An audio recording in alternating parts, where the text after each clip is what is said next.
pour moi, il y a une chose qui est intéressante, c'est les résultats de ce vote et ce que ça peut enclencher politiquement sur l'Europe dans les mois qui viennent. Est-ce qu'on va pas avoir des pays du Nord qui vont demander aussi des référendums et qui, eux, sont dans l'euro? Qu'est-ce qui se passe s'ils sortent, etc.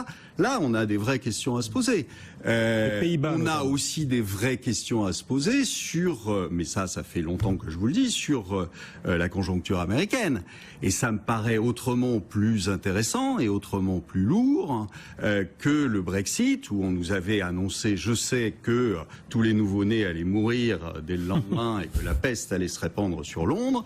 Bon, il ne s'est pas répandu sur Londres ni de peste, ni de soudaine mortalité élevée des nouveau-nés, mais et il va rien se passer économiquement. Donc aujourd'hui, c'est au niveau politique que ça se fait. On est en déni de démocratie dans cette Europe depuis des mois et des mois, des années et des années, et aujourd'hui, ça leur revient dans la figure.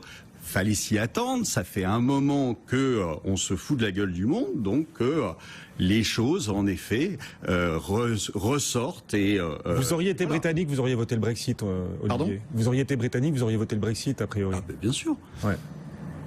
Pourquoi ? Ça fait des années que l'Europe, des fonctionnaires non élus, je vous rappelle, se foutent de la gueule du monde. Ça fait des années que quand les peuples votent, on passe par-dessus. Je vous rappelle ce qui s'est passé en 2005 et suivant. La Grèce, etc. Donc, il faut pas s'étonner qu'à un moment, les gens se rebiffent en disant « Non, vous nous écoutez pas, et ben cette fois-ci, on va taper ». Les Britanniques avaient un statut d'exception quand même. Ils avaient beaucoup de concessions. Mais ils avaient un statut d'exception. Le problème n'est pas là. Le problème est que ils étaient écoutés. Ils ont rejeté une certaine forme d'Europe et que, bien sûr, aujourd'hui, on entend un certain nombre de politiques ou non politiques qui vous disent il faut revoter parce que le résultat nous plaît pas, qui vous disent il est absolument hors de question que d'autres peuples se mettent à voter. Mais c'est vrai. Pourquoi est-ce que on serait en démocratie?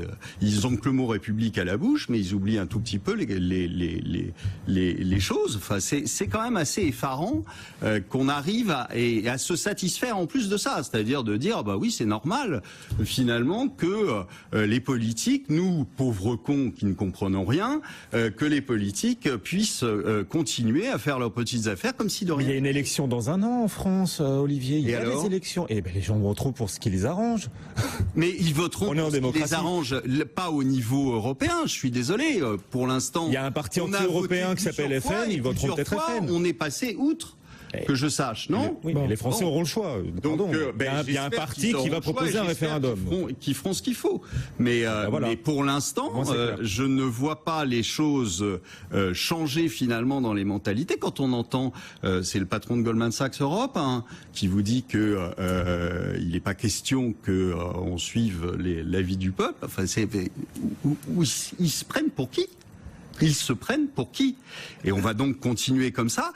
Le pire qui puisse arriver, c'est ce que j'entendais tout à l'heure, où on disait, en fait, si ça se trouve, les choses ne vont pas se faire, et on pourrait souhaiter ça.